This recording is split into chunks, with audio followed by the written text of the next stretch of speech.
nos que os credores e os devedores se encontrarão, uns com os outros, tarde ou cedo, face a face. Entretanto, a atual existência dela envolve largo serviço salvador.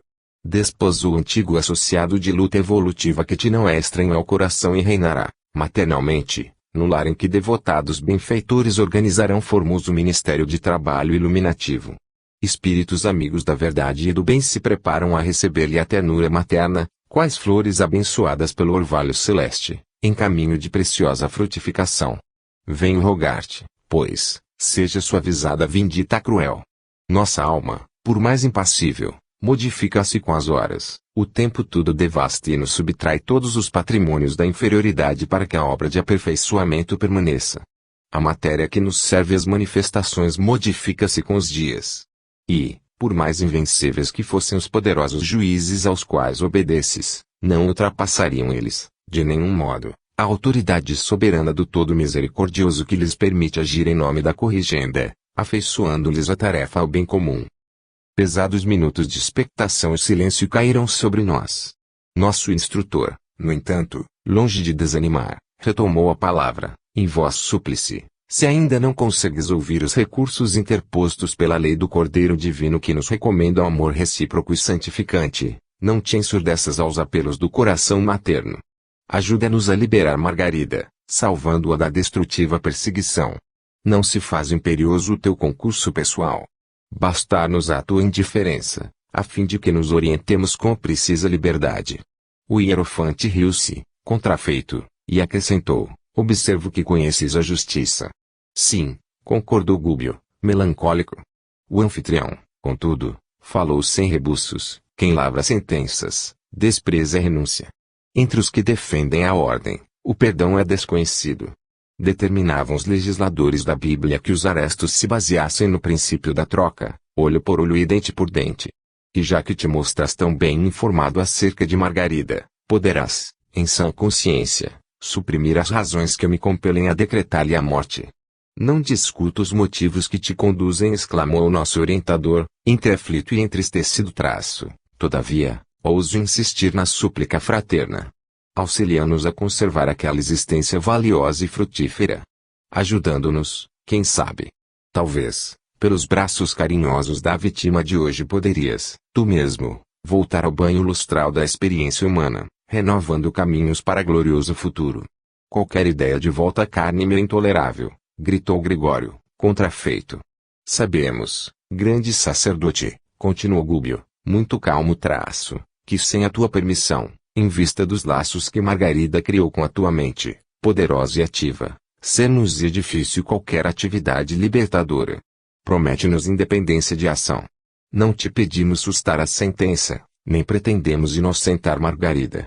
Quem assume compromissos diante das leis eternas é obrigado a encará-los, de frente, agora ou mais tarde, para resgate justo. Rogar-te-íamos, contudo, adiamento na execução de teus propósitos. Concede à tua devedora um intervalo benéfico, em homenagem aos desvelos de Toma e, possivelmente, os dias se encarregarão de modificar este processo doloroso. Demonstrando expressão de surpresa, em face da imprevista solicitação de adiamento, quando, nós mesmos, esperávamos que o orientador se impusesse, reclamando revogação definitiva, Gregório considerou, menos contundente. Tenho necessidade do alimento psíquico que só a mente de Margarida me pode proporcionar. Perguntou Gúbio, mais encorajado, e se reencontrasses o doce reconforto da ternura materna, sustentando-te a alma, até que Margarida te pudesse fornecer, redimida e feliz, o sublimado pão do espírito. O sacerdote levantou-se pela primeira vez e clamou, não creio, e se propuséssemos semelhante bênção em troca de tua neutralidade ante nosso esforço de salvação? Permitir-nos-se-ás agir concomitantemente com os servidores que te obedecem às ordens? Não os inclinarias contra nós e deixar-nos-se-ás ombrear com eles, tentando a restauração? O tempo, dessa forma, daria o último retoque em tuas decisões. Gregório refletiu alguns instantes e redarguiu, é muito tarde. Por quê? Indagou nosso instrutor, inquieto.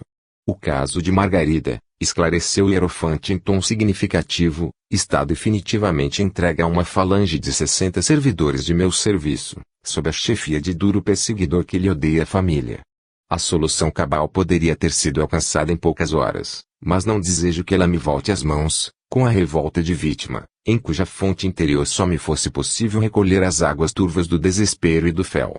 Será torturada como me torturou em outra época, padecerá humilhações sem nome e desejará a morte como valioso bem. Atingida a rendição pelo sofrimento dilacerante, a mente dela me receberá por benfeitor, amoroso e providencial, envolvendo-me nas emissões de carinho que, há muitos anos, venho esperando. Seria infrutífera qualquer tentativa liberatória. Os raciocínios dela vão sendo conturbados, pouco a pouco, e o trabalho de imantação para a morte estão quase terminados. O nosso dirigente, no entanto, não se deu por vencido e insistiu, e se nos confundíssemos com a tua falange, tentando o serviço a que nos propomos, compareceríamos, junto à enferma, como amigos teus e, sem te desrespeitarmos a autoridade, procuraríamos a execução do programa que nos trouxe até aqui, testemunhando a humildade e o amor que o Cordeiro nos ensina. Gregório pensava, maduramente, em silêncio, mas Gúbio prosseguia com simplicidade e firmeza: concede. Concede. Dá-nos tua palavra de sacerdote. Lembra-te de que, um dia, ainda que não creias, enfrentarás, de novo, o olhar de tua mãe. O interpelado, após longos minutos de reflexão, ergueu os braços e asseverou: não creio nas possibilidades do tentame, todavia, concordo com a providência a que recorres. Não interferirei. Em seguida, tilintando a campainha de modo particular, determinou que os auxiliares se reaproximassem.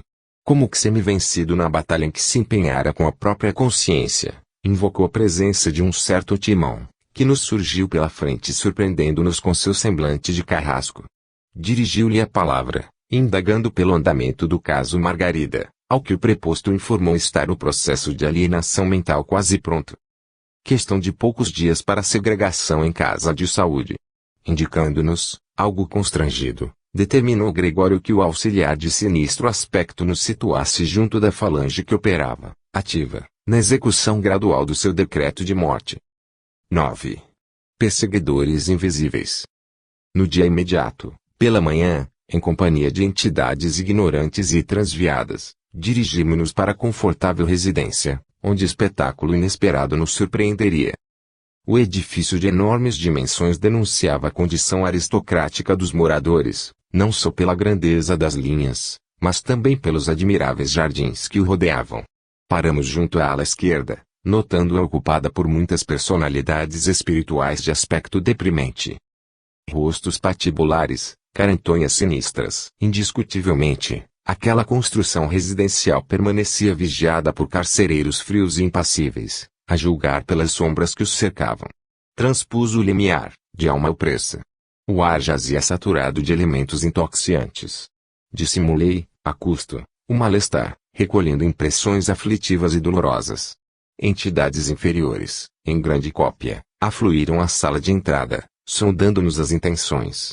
De posse, porém, das instruções do nosso orientador, tudo fazíamos para nos assemelharmos a delinquentes vulgares.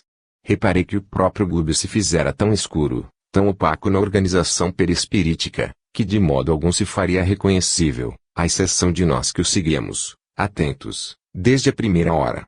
Instado por Sérgio, um gaiato rapaz que nos introduziu com maneiras menos dignas, Saldanha, o diretor da falange operante, veio receber-nos.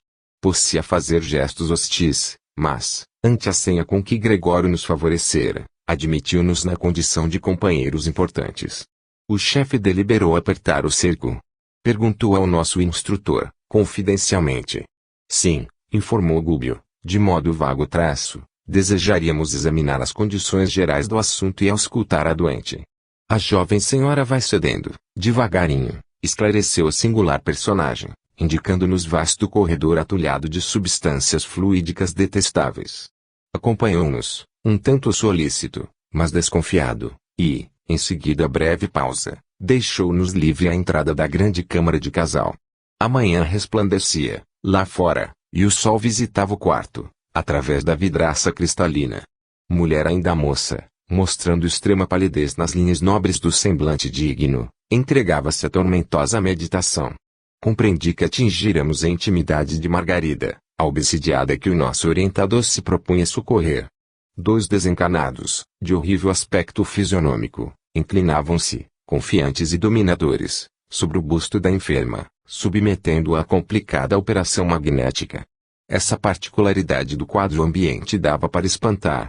No entanto, meu assombro foi muito mais longe, quando concentrei todo o meu potencial de atenção na cabeça da jovem singularmente abatida. Interpenetrando a matéria espessa da cabeceira em que descansava, surgiam algumas dezenas de corpos ovoides, de vários tamanhos e de cor plumbé, assemelhando-se a grandes sementes vivas, atadas ao cérebro da paciente através de fios sutilíssimos, cuidadosamente dispostos na medula alongada. A obra dos perseguidores desencarnados era meticulosa, cruel. Margarida, pelo corpo perispirítico, jazia absolutamente presa, não só aos truculentos perturbadores que assediavam, mas também à vasta falange de entidades inconscientes, que se caracterizavam pelo veículo mental, a se lhe apropriarem das forças, vampirizando-o em processo intensivo. Em verdade, já observara, por mim, grande quantidade de casos violentos de obsessão, mas sempre dirigidos por paixões fulminatórias. Entretanto, ali verificava o cerco tecnicamente organizado. Evidentemente, as formas ovoides haviam sido trazidas pelos hipnotizadores que senhoreavam o quadro. Com a devida permissão, analisei a zona física hostilizada. Reparei que todos os centros metabólicos da doente apareciam controlados. A própria pressão sanguínea demorava-se sob o comando dos perseguidores. A região torácica apresentava apreciáveis feridas na pele e, examinando-as, cuidadoso, vi que a enferma inalava substâncias escuras que não somente lhe pesavam nos pulmões, mas se refletiam, sobremodo, nas células e fibras conjuntivas, formando ulcerações na epiderme. A vampirização era incessante. As energias usuais do corpo pareciam transportadas às formas ovoides, que se alimentavam delas, automaticamente, num movimento indefinível de sucção. Lastimei a impossibilidade de consulta imediata ao instrutor, porquanto Gúbio, naturalmente, se estivesse livre, nos forneceria esclarecimentos amplos, mas concluí que a infortunada senhora devia ter sido colhida através do sistema nervoso central, de vez que os propósitos sinistros dos perseguidores se faziam patentes quanto à vagarosa destruição das fibras e células nervosas. Margarida demonstrava-se exausta e amargurada. Dominadas as vias do equilíbrio no cerebelo e envolvidos os nervos ópticos pela influência dos hipnotizadores, seus olhos espantados davam ideia dos fenômenos alucinatórios que lhe acometiam a mente, deixando perceber o baixo teor das visões e audições interiores a que se via submetida. Interrompi, no entanto, as observações acuradas, a fim de verificar a atitude psicológica do nosso orientador, que se arriscara à aventura para socorrer aquela senhora doente a quem amava por filha muito querida ao coração. Esforçava-se Gúbio por não trair a imensa piedade que o senhoreava, diante da enferma conduzida para a morte. Dentro de minha condição de humanidade, reconheci que, se a doente me fosse assim tão cara, não teria vacilado um momento. Movimentaria passos de libertação, ao longo do bulbo, retirar-lhe aquela carga pesada e inútil de mentes enfermiças e, em seguida, lutaria contra os perseguidores, um a um. Nosso instrutor, porém, assim não procedeu. Fixou a paisagem aflitiva com inequívoca tristeza, mas, logo após, demorou o olhar bondoso em Saldanha, como a pedir-lhe impressões mais profundas.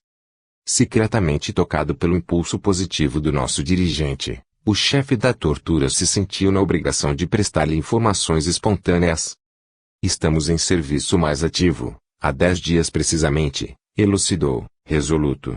A presa foi colhida em cheio e, felizmente, não contamos com qualquer resistência. Se vieram colaborar conosco, saibam que, segundo acredito, não temos maior trabalho a fazer. Mais alguns dias e a solução não se fará esperar. A meu ver, Gúbio conhecia todas as particularidades do assunto, mas, no propósito evidente de captar simpatia, interrogou-o, e o marido?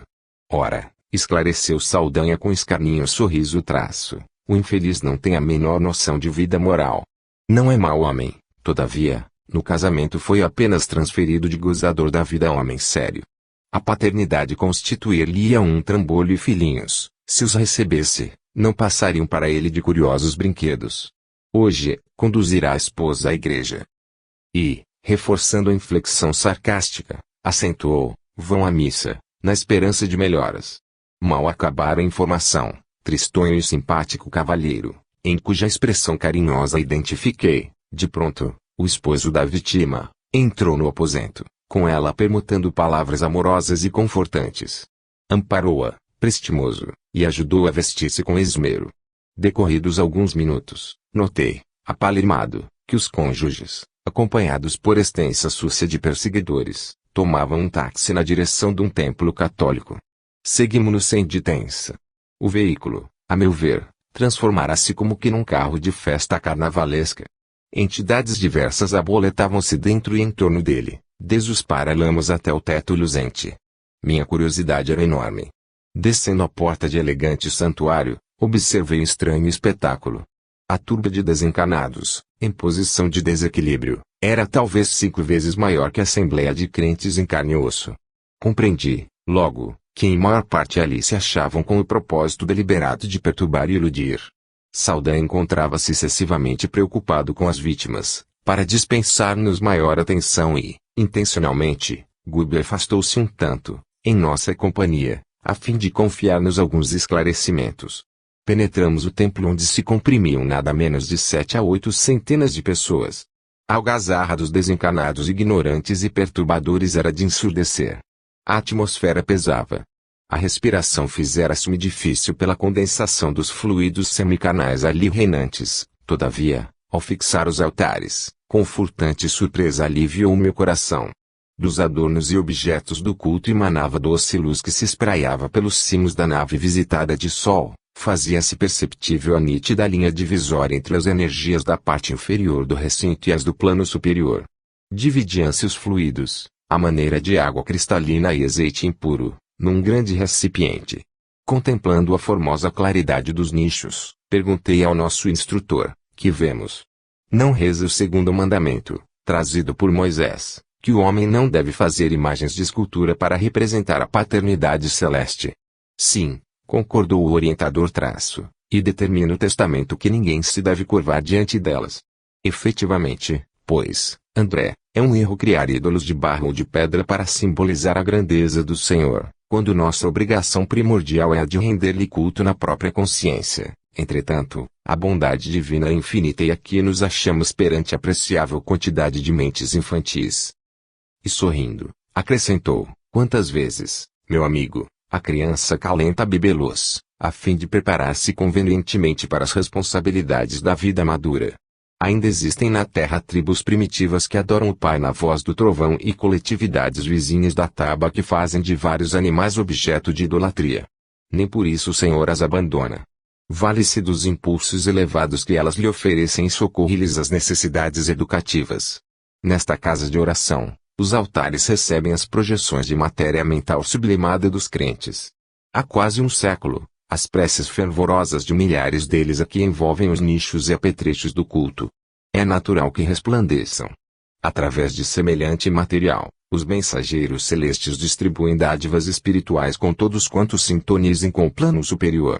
A luz que oferecemos ao céu serve sempre de base às manifestações do céu para a terra.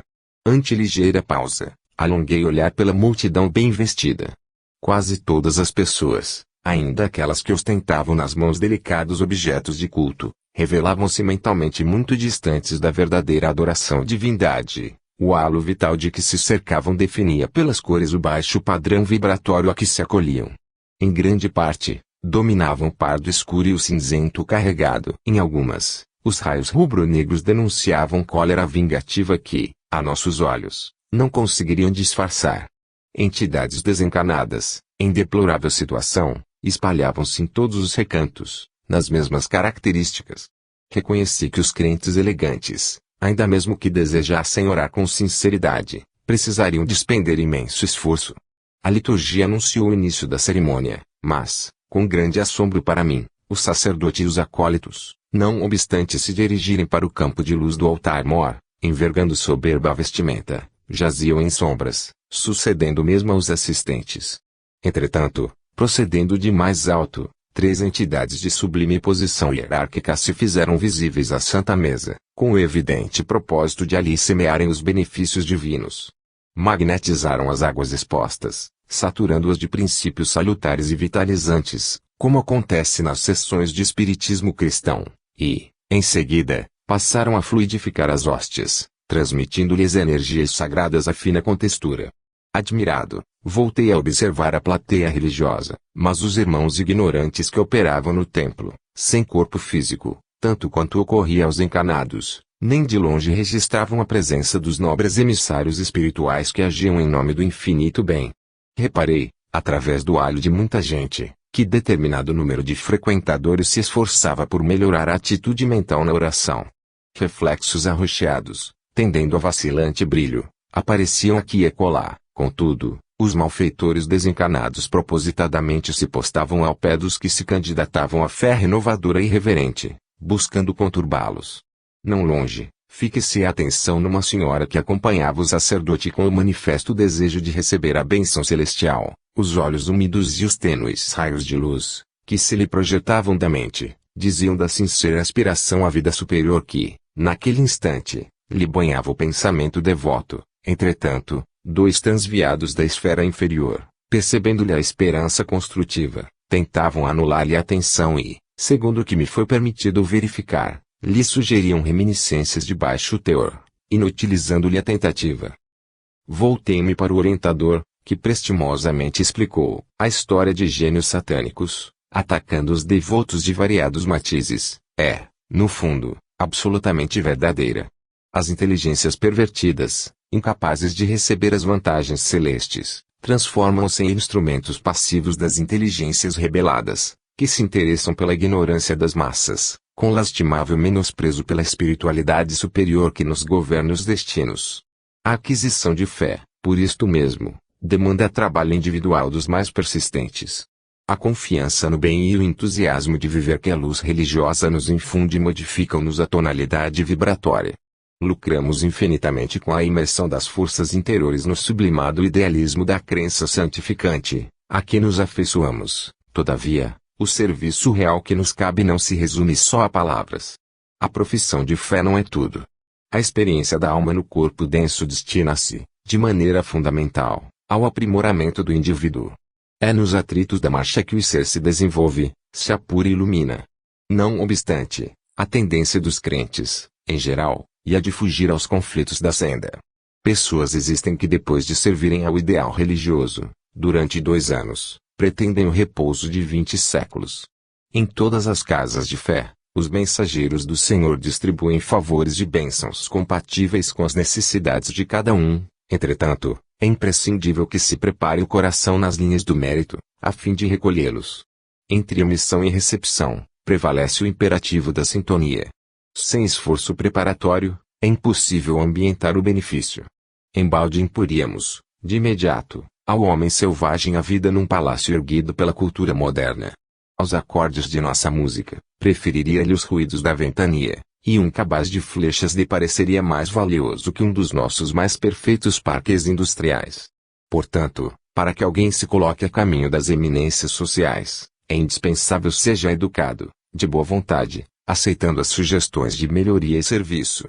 Gubbio espraiou o olhar através da multidão que presenciava a cerimônia, aparentemente contrita, e acentuou, em verdade, a missa é um ato religioso tão venerável quanto qualquer outro em que os corações procuram identificar-se com a proteção divina. No entanto, raros são aqueles que trazem até aqui o espírito efetivamente inclinado à assimilação do auxílio celestial.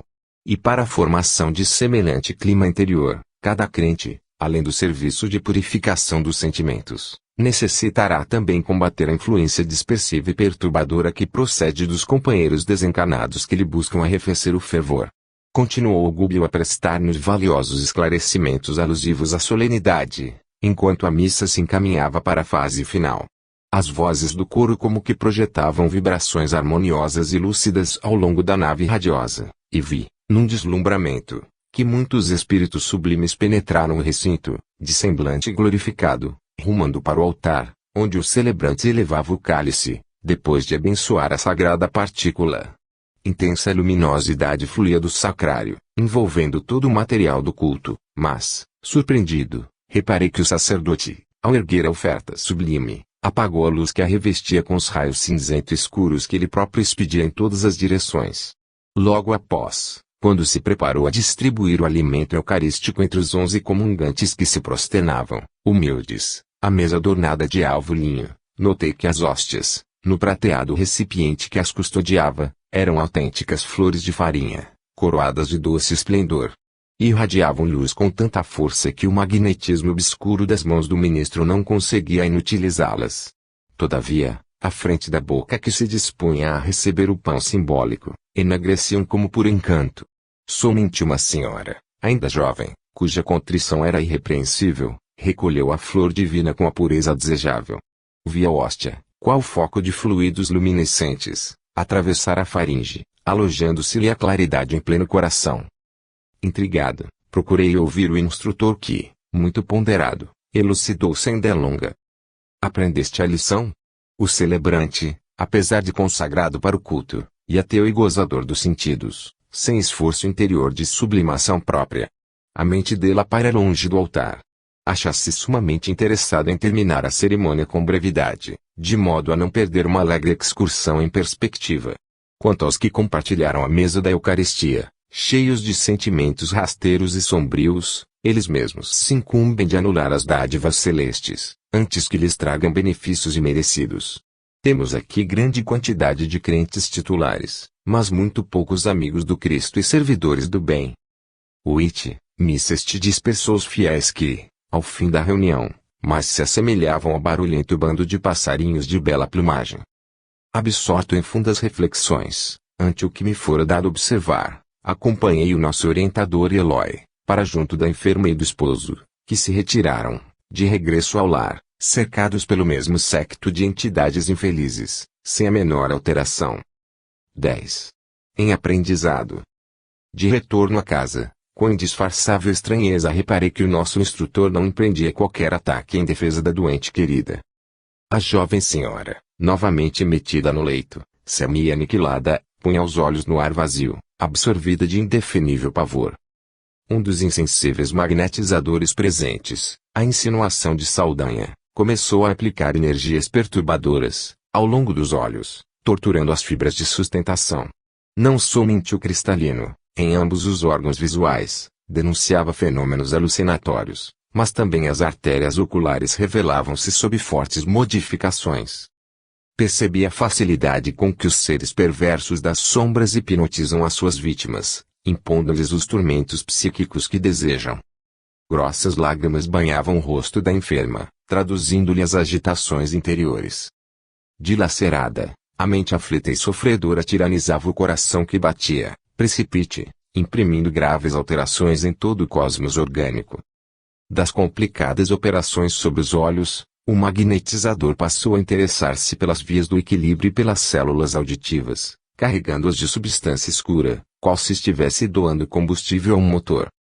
Margarida, ainda que o desejasse, agora não conseguiria erguer-se. Compacta emissão de fluidos tóxicos misturava-se à linfa dos canais semicirculares. Terminada a esquisita intervenção, Saldanha dispensou os terríveis colaboradores, à exceção da dupla que se incumbia do hipnotismo, alegando que havia serviço em outra parte da cidade. Outros casos aguardavam a legião de Gregório, e Margarida, no parecer do chefe de tortura, já recebera suficiente material de prostração para 30 horas consecutivas. Pouco a pouco, esvaziou-se a casa, semelhante agora à desprezada colmeia de maribondos vorazes. Contudo, aí permaneciam Saldanha, os dois magnetizadores, nós três e a coleção de mentes, em formas ovoides, ligadas ao cérebro da senhora flagelada. A sós com o temível obsessor, Gumbio procurou sondar-lhe o íntimo, discretamente. Sem dúvida que a sua fidelidade aos compromissos assumidos, declarou o nosso orientador, atencioso, é bastante significativa. E enquanto Saldanha sorria, envaidecidamente, continuou, de olhar penetrante e doce. Que razões teriam conduzido Gregório a conferir-lhe tão delicada missão? O ódio, meu amigo, o ódio, explicou o interpelado decidido. A senhora. Aduziu Gúbio, indicando a doente. Não propriamente a ela, mas ao pai, juiz sem alma que me devastou o lar. Faz 11 anos, precisamente, que a sentença cruel de um magistrado caiu sobre os meus descendentes, exterminando-os. E, Diante da expressão de real interesse que o nosso instrutor deixava perceber, o infeliz continuou: tão logo abandonei o corpo físico, premido por uma tuberculose galopante, revoltado com a pobreza que me lançara à extrema penúria, não pude afastar-me do ambiente doméstico. Minha infortunada Iracema herdou-me um filho querido, a quem não pude legar qualquer recurso apreciável. Jorge e sua genitora passaram, desse modo, a enfrentar dificuldades e aflições que não posso relembrar sem imensa angústia. Operário em rude serviço braçal, meu filho não conseguia sustentar dignamente a casa, definhando-se-lhe a mãezinha em padecimentos continuados e sofridos em silêncio. Ainda assim, Jorge contraiu núpcias, muito cedo, com uma colega de trabalho, que, a seu turno, lhe deu uma filhinha atormentada e sofredora. A vida corria desesperadamente para o lar subalimentado e desprotegido, quando certo crime, constituído de roubo e assassínio, sobreveio na organização em que meu desventurado rapaz trabalhava, e toda a culpa, em face de circunstâncias inextricáveis, recaiu sobre ele. Acompanhei-lhe à prisão imerecida e, sem qualquer recurso para ampará-lo, segui os interrogatórios infernais a que foi submetido, como se fora homicida vulgar. Ora, eu que me anexara aos parentes, desde o instante horrível, para mim, da transição corporal, jamais me senti disposto à submissão. A experiência humana não me proporcionou tempo a estudos religiosos ou filosóficos. Habituei-me muito cedo à rebelião contra aqueles que gozam os benefícios do mundo em detrimento dos desfavorecidos da sorte e, reconhecendo que o túmulo não me revelara qualquer milagroso domínio, preferi a continuidade da vida em meu escuro pardieiro, onde a convivência de Iracema, através de profundos laços magnéticos, de algum modo me reconfortava. Assisti, por isto, com indescritível terror, aos detestáveis acontecimentos. Humilhado, na minha condição de homem invisível para os encarnados, visitei chefias e repartições, autoridades e guardas, tentando encontrar alguém que me auxiliasse a salvar Jorge, inocente. Identifiquei o verdadeiro criminoso que, ainda agora, desfruta posição social invejável e tudo fiz, sem resultado, por clarear o processo oprobrioso. Meu filho sofreu todo gênero de atrocidades morais e físicas, castigado por um delito que não cometeu. Desanimado, por minha vez, de algo recolher de útil, junto aos carrascos policiais que chegaram a improvisar fantásticas confissões da vítima, procurei o juiz da causa, na esperança de interferir beneficamente. O magistrado, porém, longe de aceitar minha inspiração, que o convidava à justiça e à piedade, preferiu ouvir pareceres de amigos influentes na política dominante, que vivamente se interessavam pela indébita condenação, na ânsia de exculpar o verdadeiro criminoso. Saldanha fez pequeno intervalo, acentuando a expressão de profundo rancor, e prosseguiu. Descrever-lhe o que foi minha dor é alguma coisa de impraticável a capacidade verbal. Jorge recebeu dolorosa pena, quando seu corpo vacilava sob maus tratos, e Irene, minha nora, conturbada pela necessidade e pelo infortúnio, esqueceu as obrigações de mãe, suicidando-se para imantar-se ao espírito de meu pobre filho, já de si mesmo tão infeliz. Torturada pelos sucessos aflitivos, minha esposa desencarnou num catre de indigência, reunindo-se, por sua vez, ao angustiado casal. Minha neta, hoje menina e moça, mas ameaçada por incerto porvir, atende a serviço doméstico, aqui mesmo nesta casa, onde deslocado irmão de Margarida procura arrastá-la sutilmente a grave desvio moral. O juiz, que aqui preside a Assembleia Familiar, recebendo-me em sonho as promessas de vingança, buscou colocá-la junto aos próprios parentes, empenhado em reparar de algum modo o seu crime. No entanto, apesar disso, meu esforço não se fará menos enérgico. Surpreendido, notei que o nosso orientador não ensaiava qualquer doutrinação. Pousando olhos cheios de simpatia no interlocutor, murmurou apenas: realmente, a sementeira de dor é das que mais nos afligem. Encorajado pelo tom amigo daquela frase, Saldanha prosseguiu: muita gente convida-me à transformação espiritual, concitando-me ao perdão estéril. Não aceito, porém, qualquer alvitre desse jaez. Meu desventurado Jorge, sob a pressão mental de Irene, dilacerada, e de Iracema, oprimida, não resistiu e perturbou-se. Enlouquecendo no cárcere, foi transferido da cela úmida para misérrimo hospício, onde mais se assemelha a um animal encurralado. Acredita possa meu cérebro dispor de recursos para meditar em compaixão que não recebi de pessoa alguma. Enquanto esses quadros permanecerem sob meus olhos, não abrirei minha alma às sugestões religiosas. Estou simplesmente diante da vida. O sepultura apenas derruba o muro da carne, porquanto nossas dores continuam tão vivas e tão contundentes quanto em outra época, quando suportávamos a caixa dos ossos. Foi nesse estado que o sacerdote Gregório me encontrou e agradou-se de minhas disposições íntimas. Necessitava de alguém, de alma suficientemente endurecida, para presidir a retirada técnica desta moça que ele deseja arrebatar, devagarinho, a existência terrestre, e louvou meu ânimo firme. Quase sempre dispomos de servidores em massa para os cometimentos retificadores. Mas não é fácil encontrar um companheiro decidido a perseverar na vingança até ao fim, com o mesmo ódio do princípio. Observou que eu lhe atendi à exigência e confiou-me a tarefa. Passeando o colérico olhar pelos ângulos da câmara de repouso, acentuou: todos aqui pagarão. Todos. Admirado, fitei Goebel que se mantinha imperturbável, silencioso. Fora-me talvez me desbordasse em comentários extensos e tirânicos, com referência à lei do amor que nos governa os destinos, reclamaria, com ênfase, a atenção do perseguidor para os ensinamentos de Jesus e, se possível, dobrar-lhe a língua indisciplinada e insolente. O instrutor, contudo, assim não procedeu. Sorriu, mudo, buscando disfarçar a própria tristeza. 2 ou 3 minutos rolaram, longos, entre nós. Mostrava o relógio 1/4 para meio-dia, quando alguns passos se fizeram ouvidos. É o médico, elucidou Saldanha, com manifesta expressão de sarcasmo debaúde, porém, procurará lesões e micróbios. Quase no mesmo instante, um cavalheiro de idade madura penetrou o recinto, em companhia de Gabriel, o esposo da vítima. Abeirou-se da enferma, afagou-a gentil e pronunciou algumas palavras de encorajamento. Margarida, em vão, buscou sorrir. Faltavam-lhe forças para tanto. A conversação ia a meio, quando uma entidade, evidentemente bem intencionada, compareceu. Viu-nos e demonstrou compreender-nos a posição, porque fixou em nós cauteloso olhar sem dizer palavra, acercando-se do médico, solicitamente, qual se lhe fora dedicado enfermeiro. O especialista não parecia profundamente interessado no caso, mas, ao auscultar Margarida, entregue a torpor inquietante, conversou com o marido da vítima de maneira superficial. Declarou que a jovem senhora, em sua opinião, certamente se mantinha sob o império da epilepsia secundária e que, em última análise, se socorreria da colaboração de colegas eminentes para submetê-la a exame particularizado da lesão cérebro-meníngea, seguido, possivelmente, de intervenção cirúrgica aconselhável.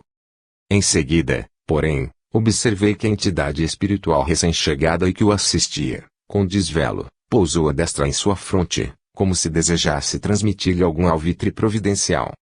O médico relutou bastante, mas ao cabo de alguns minutos, constrangido por sugestão exterior que não saberia compreender exatamente, convidou Gabriel a um dos ângulos do quarto e lembrou: por que não tenta o espiritismo? Conheço ultimamente alguns casos intrincados que vão sendo resolvidos, com êxito, pela psicoterapia. E para não dar ideia de uma capitulação científica, ante o idealismo religioso, acrescentava: segundo sabemos hoje, a saciedade, a sugestão é uma força misteriosa, quase desconhecida.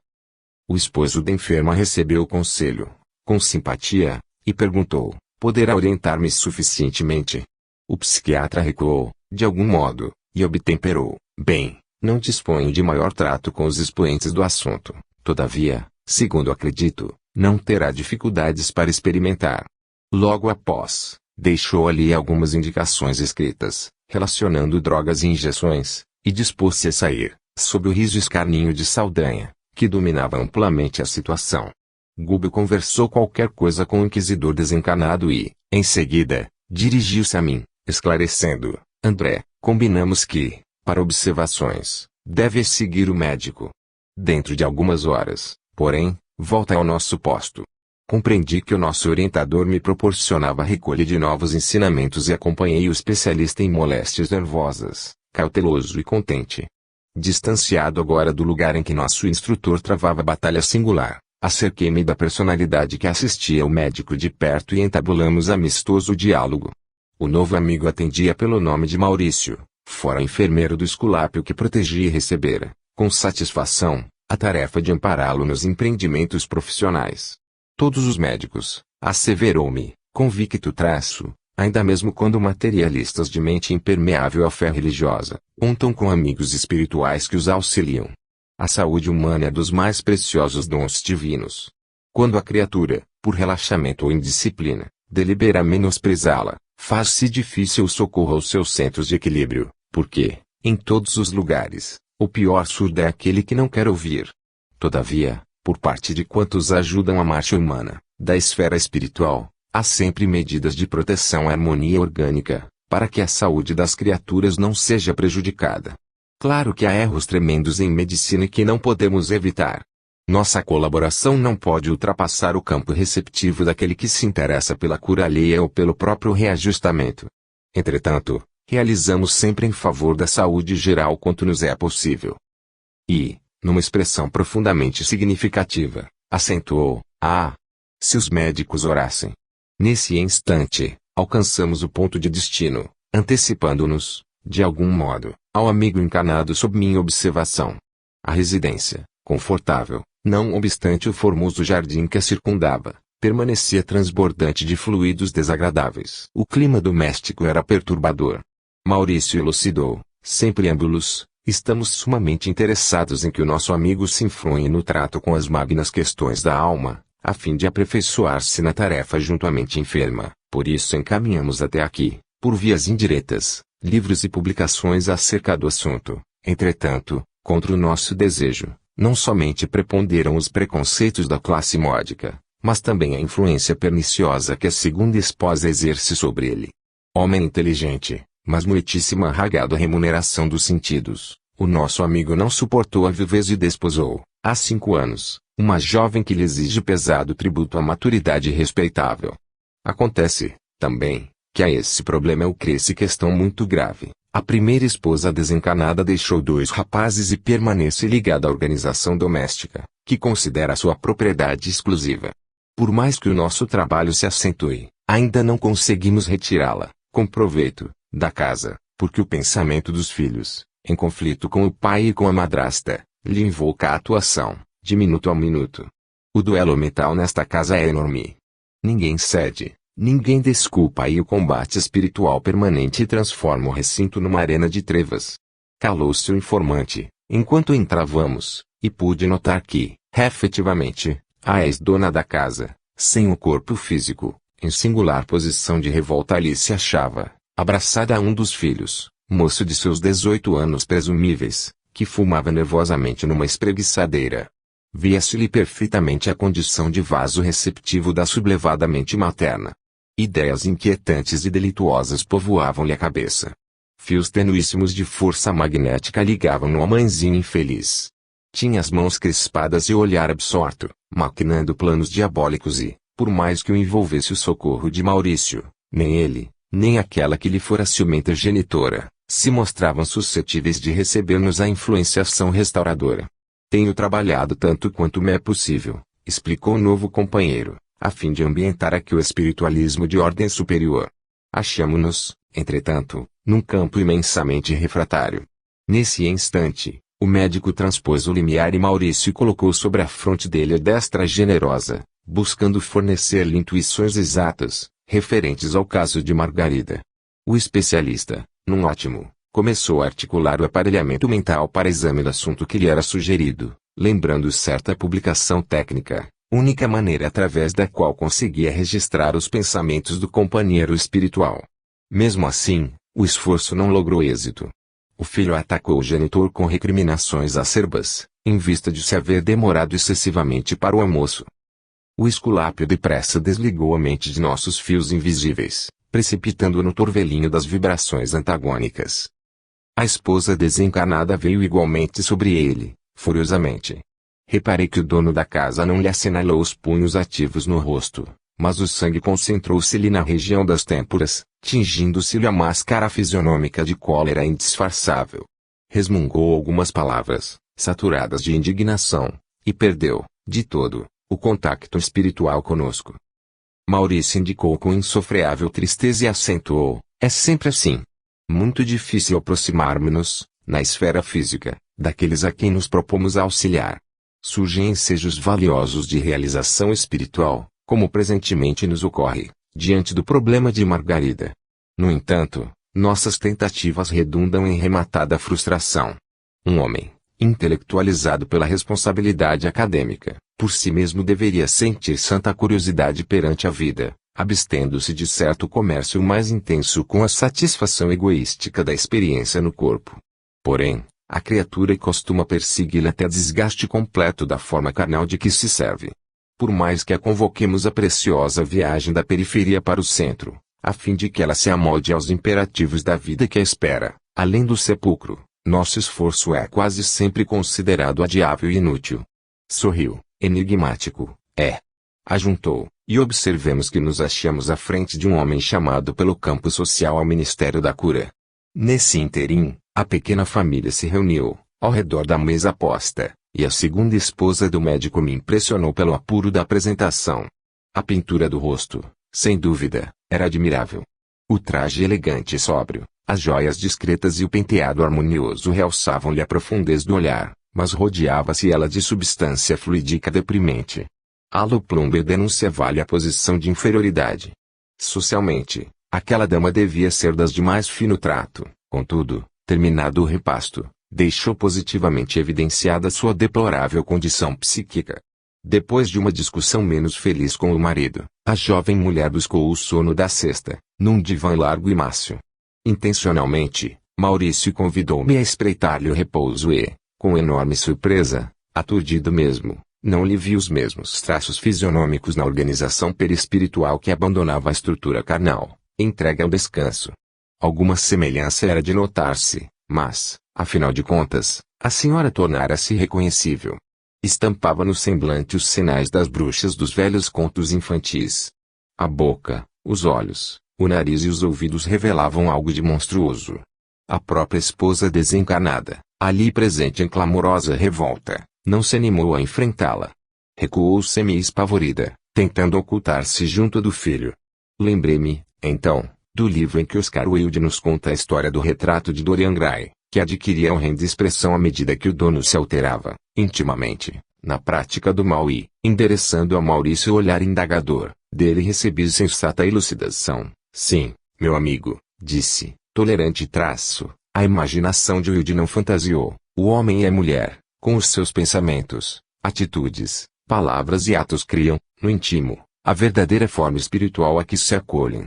Cada crime, cada queda, deixam aleijões e sulcos horrendos no campo da alma, tanto quanto cada ação generosa e cada pensamento superior acrescentam beleza e perfeição à forma perispirítica, dentro da qual a individualidade real se manifesta, mormente depois da morte do corpo denso. Há criaturas belas e admiráveis na carne que, no fundo, são verdadeiros monstros mentais, do mesmo modo que há corpos torturados e detestados, no mundo, escondendo espíritos angélicos, de celestial formosura. E designando a infeliz que se ausentava de casa, semi-liberta do veículo material, acentuou. Esta irmã desventurada permanece sob o império de espíritos gozadores e animalizados que, por muito tempo, a reterão em lastimáveis desequilíbrios. Acreditamos que ela, sem fé renovadora, sem ideais santificantes e sem conduta digna, não se precatará tão cedo dos perigos que corre e somente se lembrará de chorar, aprender e transformar-se para o bem, quando se afastar, em definitivo, do vaso de carne, na condição de autêntica bruxa. O assunto era realmente fascinante e a alução era imensa. Entretanto, meu tempo disponível esgotara. O minuto exigia pronto regresso. 11. Valiosa experiência. Atento à sugestão do médico amigo, no dia imediato pela manhã dispôs-se Gabriel a conduzir a esposa ao exame de afamado professor em ciências psíquicas, no intuito de conseguir-lhe cooperação benfazeja. Pude reparar, então, que a liberdade dos homens, no terreno da consulta, é quase irrestrita, porquanto, de nosso lado, Gubbio demonstrou profundo desagrado, asseverando-me, discreto, que tudo faria por impedir a providência que somente seria profícua e aconselhável, a seu parecer, através de autoridade diferente no assunto. O professor indicado era, segundo a opinião do nosso desvelado orientador, admirável expoente de fenômenos, portador de dons medianímicos notáveis, mas não oferecia proveito substancial aos que se acercassem dele, por guardar a mente muito presa aos interesses vulgares da experiência terrestre. Fazer psiquismo, falou-me o instrutor, em voz quase imperceptível, é atividade comum, tão comum quanto qualquer outra. O essencial é desenvolver trabalho santificante. Visitar medianeiros de reconhecida competência no trato entre os dois mundos, senhores de faculdades magníficas no setor informativo, é o mesmo que entrar em contacto com os donos de soberba fortuna. Se o detentor de tão grandes bens não se acha interessado em gastar os recursos de que dispõe, a favor da felicidade dos semelhantes, o conhecimento e o dinheiro apenas lhe agravarão os compromissos no egoísmo praticado, na distração inoperante ou na perda lamentável de tempo. Apesar da oportuna observação, notamos que o esposo da obsidiada não oferecia a receptividade mental que nos favorecesse a modificação desejável. Todo o nosso esforço sutil para colocá-lo no outro caminho redundou em fracasso. Gabriel não sabia cultivar a meditação. Embora visivelmente preocupado, comentou o orientador, de qualquer modo, aqui nos achamos para ajudar e servir. Acompanharemos o casal nessa nova aventura. Em breve tempo, entraríamos em contato com o psiquista lembrado. Com muito interesse, como quem sabia, de antemão, os sucessos que se desdobrariam, Saldanha acompanhou as mínimas providências, sem desagarrar-se da jovem senhora. Alguns minutos antes das 11 do dia, encontrávamos-nos todos em vasto salão de espera, aguardando a chamada. Mais 3 grupos de pessoas ali se congregavam em ansiosa espera. Demorava-se o professor em gabinete isolado, atendendo ao enfermo mental que se revelava, de longe, pelas frases desconexas que proferia em alta voz.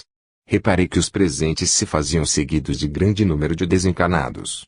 Para definir corretamente, a casa inteira mais se assemelhava à larga colmeia de trabalhadores sem corpo físico. Entidades de reduzida expressão evolutiva iam e vinham, prestando pouca atenção à nossa presença.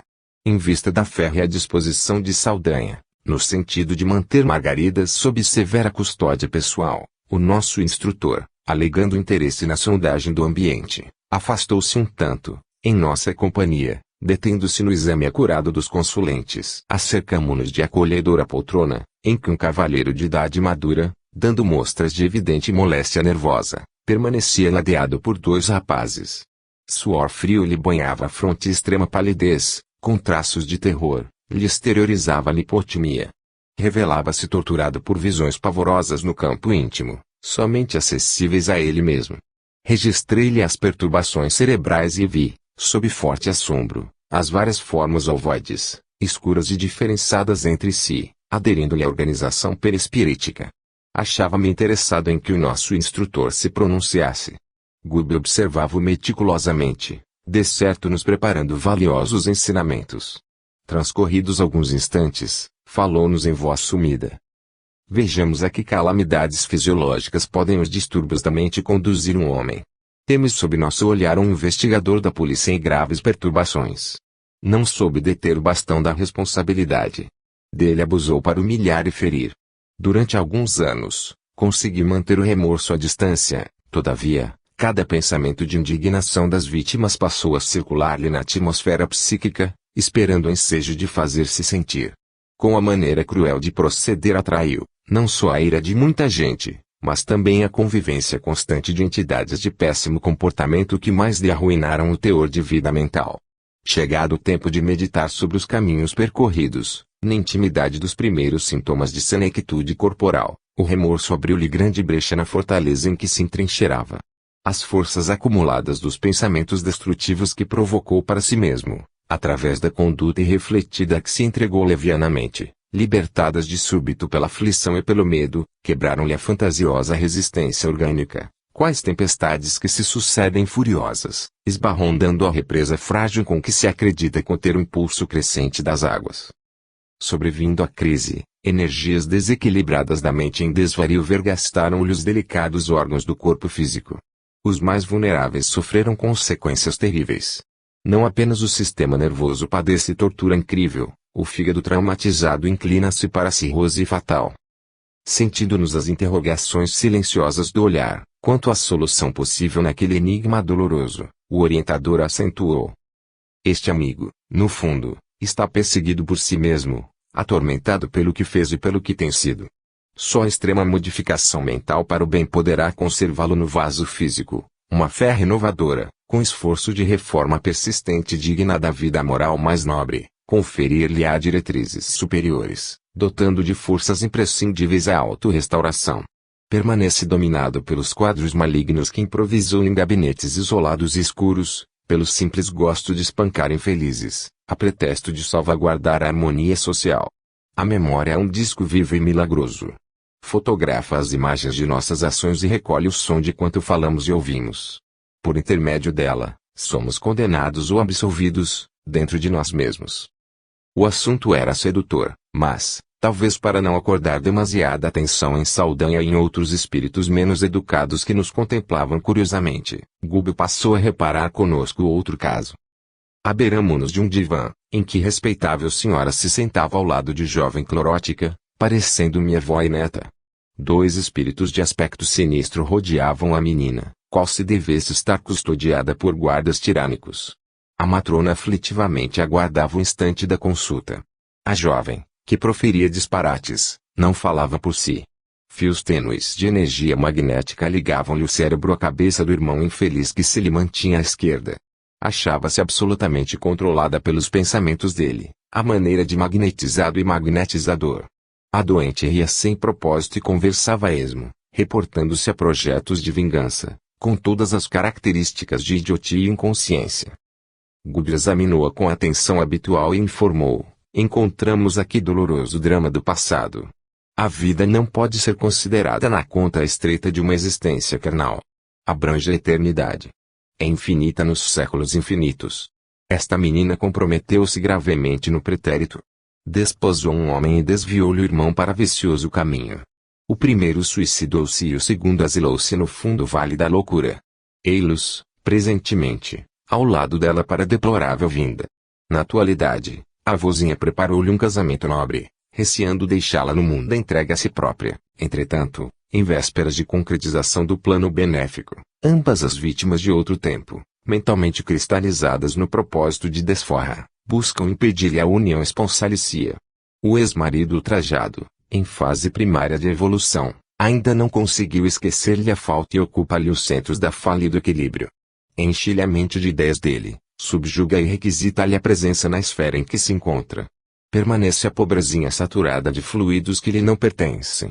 Certamente já peregrinou por diversos consultórios de psiquiatria, sem resultado, e vem até aqui procurando socorro. Encontrará remédio adequado? Interrogou Eloy, sob forte impressão. Não me parece muito bem encaminhada, elucidou o nosso dirigente, sem presunção. Exige renovação interior e, ao que acredito, não obterá nesta casa senão um ligeiro paliativo. Em casos de obsessão como este, em que a paciente ainda pode reagir com segurança, faz-se indispensável um curso pessoal de resistência. Não adianta retirar a sucata que perturba um imã, quando o próprio imã continua atraindo a sucata. Efetivamente, seríamos singularmente favorecidos por ensinamentos novos se persistíssemos no estudo em foco. Todavia, Saldanha, de longe, nos endereçava olhar indagador e era preciso seguir adiante. Buscamos o recanto mais escuro do salão, onde dois homens, em idade madura, se mantinham em silêncio. De imediato, reconhecemos que um deles guardava indiscutível desequilíbrio orgânico. Muito pálido e abatido, demonstrava sinais de profunda inquietação.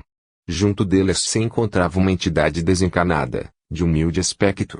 Tomei-a por parte integrante da vasta coleção de espíritos perturbados que ali funcionava. Entretanto, com agradável surpresa para mim, dirigiu-se a Gúbio, exclamando de maneira discreta: já lhes identifiquei, pelo tom vibratório, a posição de amigos do bem.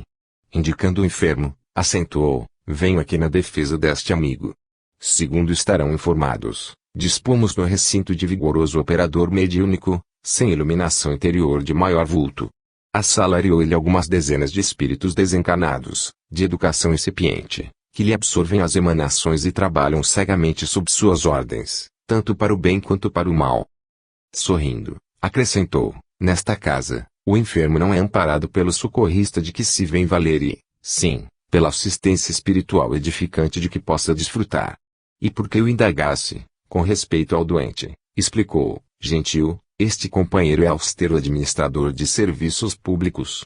Na condição de mordomo e disciplinador, incapaz de usar o algodão da ternura em feridas alheias, adquiriu ódios gratuitos e silenciosas perseguições que lhe vergastam a mente, sem cessar, desde muitos anos, com perigosos reflexos no sistema circulatório